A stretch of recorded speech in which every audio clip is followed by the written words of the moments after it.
ব্যবস্থা লাগবে, সমাজতন্ত্র লাগবে, যে সমাজতন্ত্রে প্রত্যেকের খেটে খাওয়ার অধিকার থাকবে আর যারা লুটে খেতে চাইবে তাদেরকে বের করে দেওয়ার অধিকার থাকবে, সেই সমাজ আমরা চাইছি। তাহলে যারা লুটে খাওয়াদের মাথায় ছাতা ধরছে আগে তো তাদেরকে বিদায় দিতে হবে, নইলে তো লুটে খেয়ে পেট মোটা করার লোকেদের জায়গায় পশ্চিমবঙ্গে হয় না। কারা এসেছেন সমাবেশে, গতর ঢেলে কাজ করছেন, আলুর থেকে 2 পয়সা পাবো কি পাবো না তা সবটা আজকে আমাদের হাতে নেই, কিন্তু জান প্রাণ দিয়ে খেটে দাঁড়িয়ে আছে তাদের বাড়ির লোকজন, তাদের বাড়ির ছেলেপুলেরাই তো আজকে এখানে উপস্থিত আছে। 15 থেকে 40 বছর যাদের বয়স তাদেরকে আমরা সংগঠিত করি ডিওয়াইএফআই। কিসের উদ্দেশ্যে? বদলে দিতে হবে সমাজটা। যে সমাজে লেখাপড়াকে কিনতে হয় সেই সমাজ আমরা চাই না, যে সমাজে দিয়াল লটারির প্রাধান্য বেশি আর কাজের জন্য কারখানাগুলোর গেটে তালা লেগে যায় সেই সমাজ আমরা চাই না। আমরা ওই সমাজ চাই যে সমাজে যতগুলো কলকারখানার গেটে তালা খুলবে, নতুন করে কলকারখানা হবে, ঠিক ততগুলো স্কুল কলেজও হবে আর সেখানে আমাদের বাড়ির ছেলে মেয়েরা মাথা উঁচু করে কাজ করবে। অনুব্রতর সাথে গরুর লেজ তুলে দিয়ে বাংলাদেশের বর্ডার পার করবে না আমাদের বাড়ির ছেলে মেয়েরা, তার জন্য লড়াই চলছে, তার জন্য। এর বাইরে আমাদের আর কোনো দাবি নেই। আর এই লড়াই করতে গিয়ে যদি পার্থ মানিক ভট্টাচার্য, ব্রত বসুদের চাকরি বিক্রি করার দুর্নীতির বিরুদ্ধে লড়তে হয় তো মহিদুল প্রাণ দিয়েছে, ওর তালিকাতে আরো যুবরা নাম লিখবে। দুর্নীতি করে টিকতে আমরা দেব না পশ্চিমবঙ্গে, এদেরকে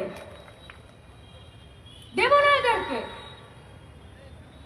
যদি এই লড়াই করতে গিয়ে ওরা আমাদেরকে ভাগ করে দিতে চায় তাহলে তাদের মুখের সামনে দাঁড়িয়ে মুর্শিদাবাদ, আসানসোল, হাওড়া যেভাবে প্রতিরোধ করছে আমরা সেই প্রতিরোধ করতে চাইছি। তাতে যদি 2 ডান্ডা পিঠে বেশি পড়ে কই পরোয়া নেই, লড়াই চলবে। এই লড়াই করতে গিয়ে যদি কাউকে আরো জেল খাটতে হয়, কারো অবজেকশন আছে নাকি? নেই তো। আরামবাগ থেকে আসছি তো আমরা, জেলের ভাত কেমন লাগে আমরাও জানি, পার্থও জানে। ও চুরি করে জেলে গেছে, আমরা লড়াই করে জেলে গেছি, এইটা আমাদের কাছে পার্থক্য। কাজ না হলে, খেতে যদি ফসলের দাম না পায়, কেউ বাঁচতে পারবে? কেন নেই আলোচনা? কেন নেই? কেন খবরের কাগজে আলোচনা নেই? কেন টিভির পর্দাতে আলোচনা নেই? কেন বিধানসভাতে, কেন আমাদের পঞ্চায়েতগুলোতে মানুষকে ডেকে নিয়ে, মানুষের মত নিয়ে, বেকার ছাত্র যুবদের তাদের মত নিয়ে কেন কোনো কথা নেই? अरे इससे ज्यादा क्या मांग रहे हैं? क्या मांग रहे हैं इससे ज्यादा? अरे जिसके पास वोट मांगने जाते हैं उसके पास उसका मशवरा भी लेने जाइए, पूछिए कि क्या चाहिए आपको। अरे कोई नहीं बोलेगा कि 8000 स्कूल का गेट बंद करके 22,000 दारू का दुकान खोल दीजिए।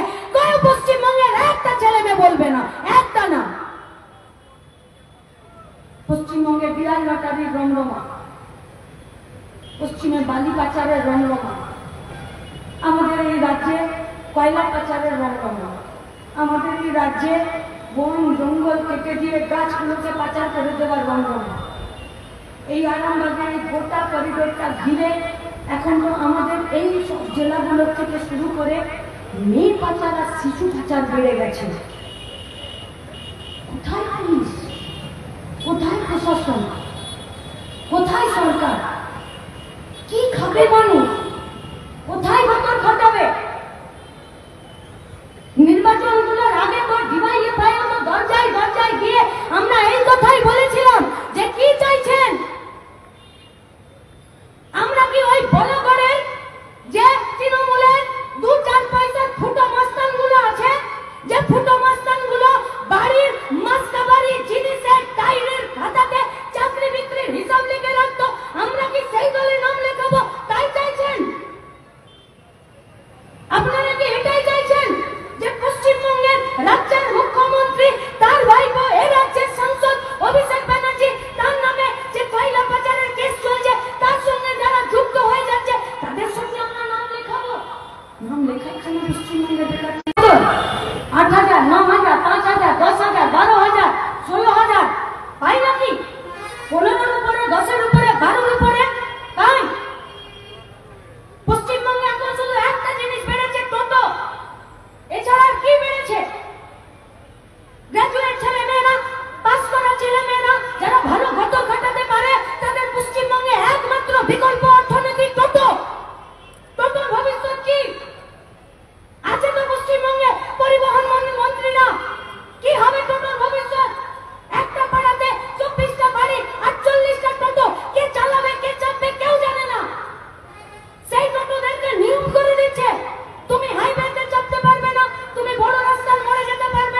হবে, সব ঠিক হয়ে যাবে।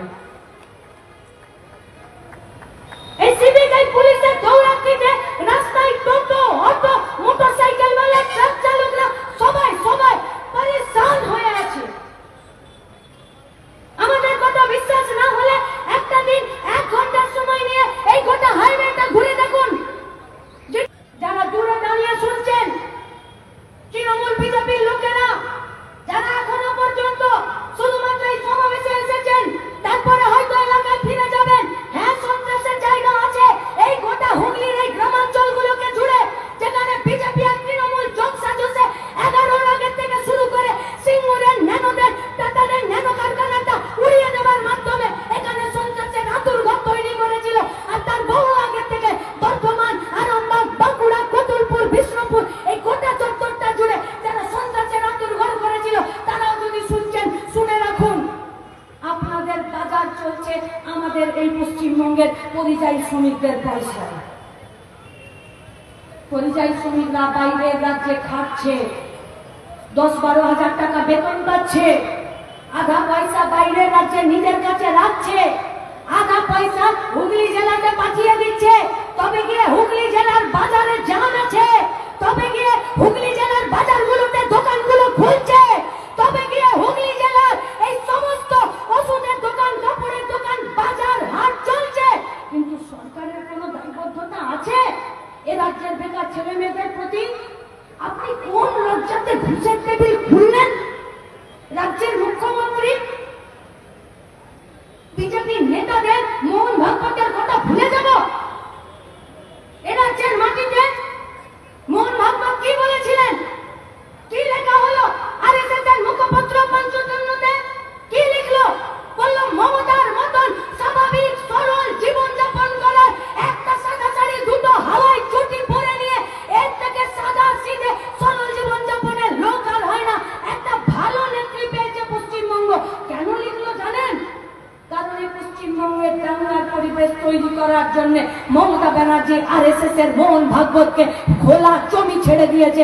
বলেছে গরুর মতন চড়ে বেড়া আর বাড়িয়ে যা, এখানে আরএসএস এর আখাড়া। 200টা ছিল ওদের শাখা সংগঠন, সেগুলো আজকে হাজারে হাজারে বেড়েছে। আমাদের রাজ্যের সরকারি স্কুলগুলোর গেটে তালা পড়েছে, আর ওরা 8,000 স্কুল, 10,000 স্কুল বানিয়ে নিয়েছে। রাজ্যের সরকার না চাইলে বিজেপি আরএসএস এর স্কুলগুলো তৈরি হতো পশ্চিমবঙ্গে? দেখ না জবাব।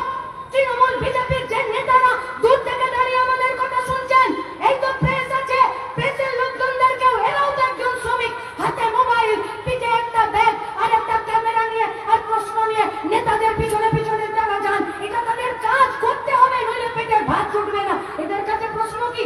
শ্রবণ বৈশাখী মমচিত্তে নীতিতে নেচেছেন, আপনি কি বলবেন বলুন? অনুব্রত ছেলে বলেছে তার, আপনি কি বলবেন বলুন? এই তাদের কথা। কুণাল ঘোষ এই বলেছেন, আপনি কি বলবেন বলুন? শুভেন্দু ওখানে নাচছে, আপনি কি বলবেন? আপনাদেরকে কোন পেনশন দেবে কিনা তার জন্য লড়াইয়ে ডিওয়াইএফআই আপনাদের সাথে আছে।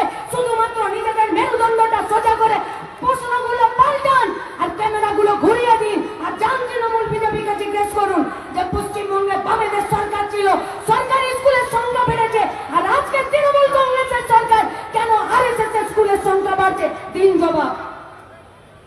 কারো কারো প্যান্ট ভিজে যাবে, কথা বললাম, পারবে না জবাব।